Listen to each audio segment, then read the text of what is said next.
(1995년 3월 11일) 슈퍼 패미콘 카트리지 하나가 가정용 게임 시장을 뒤흔듭니다. 그 이름은 스퀘어에서 제작한 크로노 트리거입니다. 드래곤 퀘스트의 호리이 유지, 파이널 판타지의 사카구치 히로노부, 그리고 드래곤볼의 토리야마 아키라 등 당대 JRPG 팬이 꿈꾸던 드림팀이 현실이 됐습니다. 게임은 시간여행을 매개로 점핑 스토리, 실시간 전투, 멀티 엔딩, 그리고 무엇보다 플레이어의 선택이 미래를 바꾼다는 철학을 담아내며 슈퍼 패미콘 최고의 명작 반열에 올랐습니다.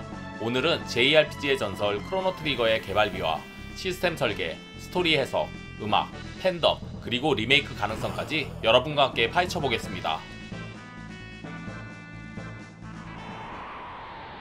슈퍼 패미콘 말기 스퀘어는 마지막에 무언가 특별한 작품을 남기자는 목표로 사카구치와 호리이를 섭외했습니다. 두 거장은 마니아를 만족시키면서도 입문자에게 친절한 RPG를 기획했고 캐릭터 디자인에 토리야마를 영입해 미려한 16비트 도트를 완성합니다. 당시 주요 제작진이 하와이 리조트 호텔에 모여 일주일 동안 시나리오와 시스템 회의를 했는데 이것이 훗날 드림 프로젝트라는 별칭을 낳았습니다. 개발 후반 미츠다 야스노리는 스트레스를 이기지 못해 위궤양으로 쓰러졌고 그 공백을 우에마츠 노부오가 채우며 OST가 이중 작곡가 체제로 완성된 사실도 유명한 일화입니다. 스토리는 왕국의 축제 천년제에서 공주 마를디아를 만나 같이 돌아다니던 크로노가 소꿉친구 루카가 만든 순간이동기계의 오작동으로 다른 시간세계로 날아가버린 마를디아를 찾기 위해 자신도 다른 시간에 뛰어들면서 시작됩니다. 그러던 중 여러 시간대의 비밀을 알게 되고 동료를 만나며 세계가 파멸될 미래를 알게 되면서 이를 저지하고자 모험하는 내용입니다.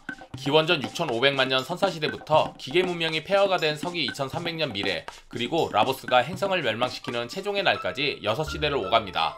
각 시대는 16비트 한계를 넘나드는 컬러 팔레트와 음악으로 완벽히 차별화됩니다. 예를 들어 중세시대인 서기 600년은 저온 파이프 오르간과 스체와 안개로 왕국 판타지를, 서기 2300년 미래는 음계가 낮게 내려앉은 신디사이저로 핵겨울의 황폐함을 구현합니다. 덕분에 플레이어는 지도를 옮기지 않고도 시간대만으로도 전혀 다른 세계를 여행하는 체험을 얻습니다. 주인공 크로노는 말없는 청년이지만 선택지와 전투 행동을 통해 플레이어의 의지를 대변합니다. 마를은 고전 공주의 틀을 깨고 활발히 모험에 뛰어드는 인물이며 루카는 과학자로서 시간여행의 윤리적 책임을 탐구합니다.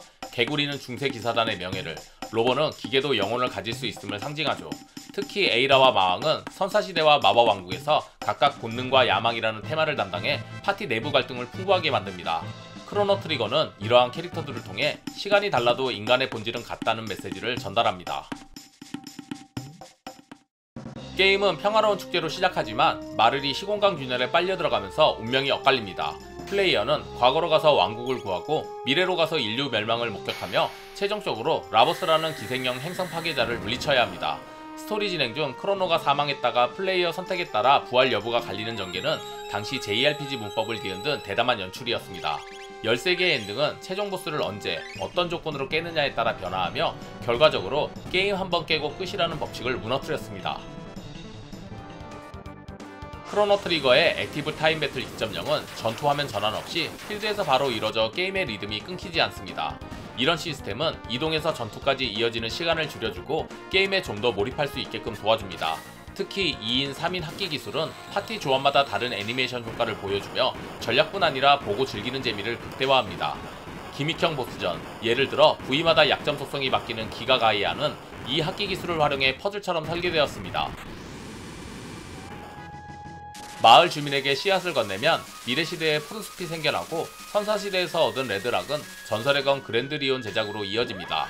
이런 원인과 결과가 짧게는 몇 분, 길게는 수십 시간 뒤에 나타나 플레이어에게 모든 행동이 시간선에 흔적을 남긴다는 실감을 줍니다. 초심자도 이해하기 쉬운 직선형 메인 스토리와 헤비 유저가 파고들 수 있는 분기, 숨은 사이드 퀘스트를 동시에 만족시키는 설계가 돋보입니다. 토리야마 아키라가 그린 원화는 슈퍼 패미컴의 한계를 이겨내며 기적처럼 살아났습니다. 개발팀은 배경을 여러 겹으로 겹치고 화면을 부드럽게 밀거나 흔들어 공룡시대의 황무지, 마법왕국의 얼음궁전, 핵전쟁 이후의 폐허를 전혀 다른 분위기로 보여줍니다.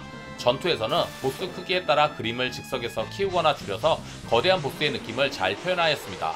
전투 연출 중에는 보스 규모에 맞춰 도트 스트라이프를 실시간 확대 축소해 16비트지만 보스의 거대한 느낌을 잘 전달합니다.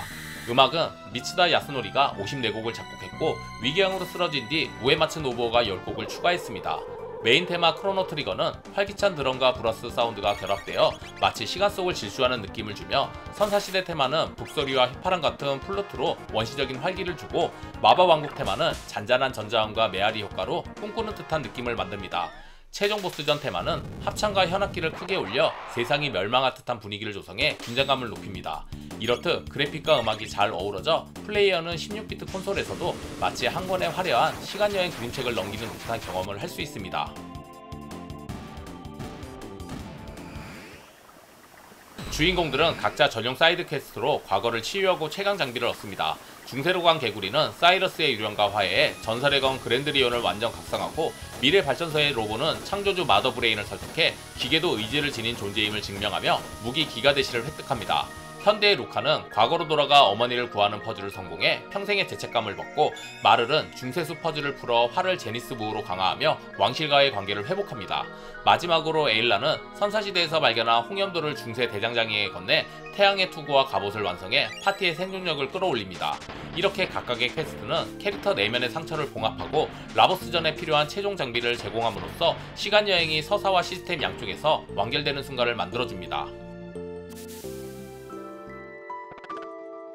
13가지 엔딩은 최종 보스에 언제 돌입했는지, 마왕을 동료로 영입했는지, 크로노를 살렸는지 등 복합적인 조건으로 결정됩니다. 뉴게임 플러스 시스템은 클리어 세이브를 이어받아 초반에 라보스로 돌입해 개발실 스텝 엔딩, 개구리 기사 엔딩 등 이스터에그를 자주 노릴 수 있게 해 RPG는 일회성이라는 공식을 깨트렸습니다. 이 설계는 현대게임의 시즌제, 루트 해금 시스템에 큰 영향을 줬습니다. 최근 불거진 HD 2D 크로노 트리거 리메이크 이야기는 사실 확인이 되지 않은 소문 단계에 머무르고 있습니다. 2025년 4월 이탈리아 나폴리 코미콘에서 호리 유지가 팬들이 원한다면 언젠가 리메이크를 해보고 싶다는 희망 섞인 언급을 했는데 현지 보도가 이를 이미 개발이 진행 중이라는 과장 번역으로 인해 루머가 확산됐습니다. 국내 매체와 커뮤니티는 곧바로 HD 2D 버전이 2025년 하반기에 출시된다는 구체적인 추측까지 덧붙였지만 며칠 뒤 해당 패널 영상을 재번역해보니 호리이는 구체적인 프로젝트나 일정, 플랫폼을 전혀 언급하지 않았음이 확인되었습니다. 이후 일본, 유럽 언론이 스퀘어 에닉스의 사실 여부를 문의하자 회사 측은 현재 개발 중인 크로노 트리거 리메이크 프로젝트는 없다는 공식 입장을 발표했습니다. 또한 나폴리 현장 통역 과정에서 표현이 과장됐다는 해명까지 덧붙이며 루머는 일단락됐죠.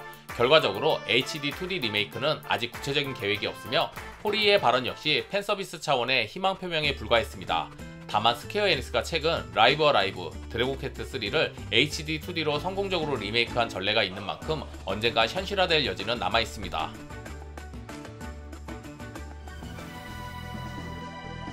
크로노 트리거는 시간과 장르를 초월해 게임이 얼마나 따뜻한 추억이 될 수 있는가를 증명했습니다. 선사시대의 원시적 본능, 중세의 기사도, 현대의 호기심, 미래의 절망까지 모든 감정이 32메가 카트리지에 우겨 넣어졌지만 2025년 오늘도 여전히 빛을 잃지 않고 있습니다. 여러분은 어떤 시대, 어떤 캐릭터, 어떤 엔딩이 가장 기억에 남으시나요? 댓글로 여러분의 추억을 공유해주세요. 그리고 구독, 좋아요 꼭 부탁드립니다. 지금까지 겜타공이었습니다. 감사합니다.